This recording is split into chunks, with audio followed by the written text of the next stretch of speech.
Friends, நமது சந்தோஷம் நமது கையில். இன்றைக்கான வீடியோ நம்ம பார்க்க போகிறோம்.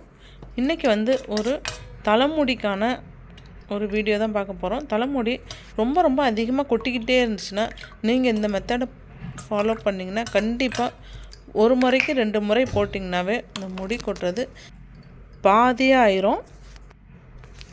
முடி நல்லா அப்படியே சில்கியாக நல்லா சாஃப்டாக இருக்கும்.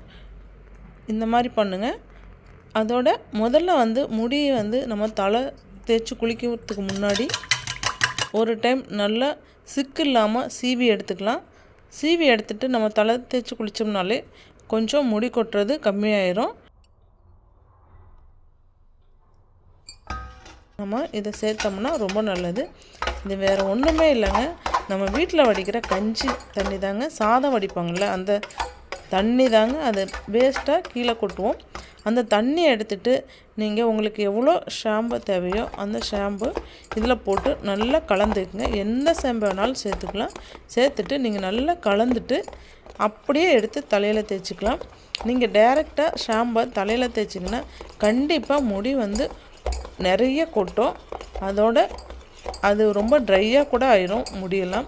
அதனால் நீங்கள் இந்த மாதிரி ட்ரை பண்ணி பார்த்தீங்கன்னா கண்டிப்பாக ரிசல்ட்டு ரொம்ப நல்லாயிருக்கும். உங்கள் முடி அதிகமாக இருக்குது அப்படின்னாக்கா அந்த முடிக்கு தகுந்தாப்புல நீங்கள் சாதம் வடித்த கஞ்சி எடுத்துக்கலாம். கம்மியாக இருந்துச்சுனாக்க கொஞ்சமாக எடுத்துங்க. 2 டைம் யூஸ் பண்ணுங்கள். ஒரு டைம் தலைக்கு தேய்ச்சி குளிக்கும்போதே ஒரு டைம் தேய்ச்சிட்டு அலசிட்டு திரும்ப 2வது ஒரு டைம் இதே மாதிரி ஷாம்பை அப்படியே தேய்ச்சி குளிங்க.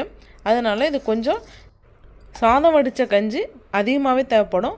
சப்போஸ் நீங்கள் சாதம் வடிக்க மாட்டோம், நாங்கள் குக்கரில் வச்சுருவோம் அப்படின்னாக்க 2 டேபிள் ஸ்பூன் சாதம் எடுத்துகிட்டு அதில் கொஞ்சமாக தண்ணி சேர்த்துட்டு நல்லா மிக்சியில் போட்டு நல்லா அரைச்சிருவோம்.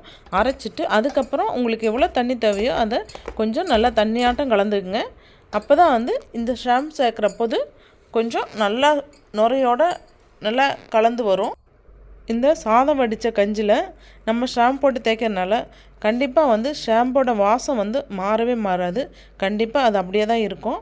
அதனால் நீங்கள் பயப்பட தேவையில்லை. இந்த மாதிரி செஞ்சு பாருங்கள். கண்டிப்பாக முடி நல்லாவே வளரும். நல்லா சாஃப்டாக சில்கியாக இருக்கும். இதோட நெல்லிக்காய் ஜூஸ், கொய்யாப்பழம், சப்போட்டா இந்த மாதிரி ஏதாவது ஒரு பழம் நம்ம எடுத்துக்கிட்டே வந்தோம்னா முடி மட்டும் இல்லைங்க, நல்லா நம்மளோட ஃபேஸ் கூட நல்லா சைனிங்காக இருக்கும். நீங்கள் கொஞ்ச நாள் எடுத்துகிட்டே பார்த்தீங்கன்னா கண்டிப்பாக நல்ல ரிசல்ட்டு கிடைக்கும். கண்டிப்பாக ட்ரை பண்ணுங்கள். இந்த வீடியோ உங்களுக்கு பிடிச்சிருந்தா லைக் பண்ணுங்கள், ஷேர் பண்ணுங்கள், சப்ஸ்கிரைப் பண்ணுங்கள். Okay, by. நம்ம நெக்ஸ்ட் வீடியோவில் பார்ப்போம்.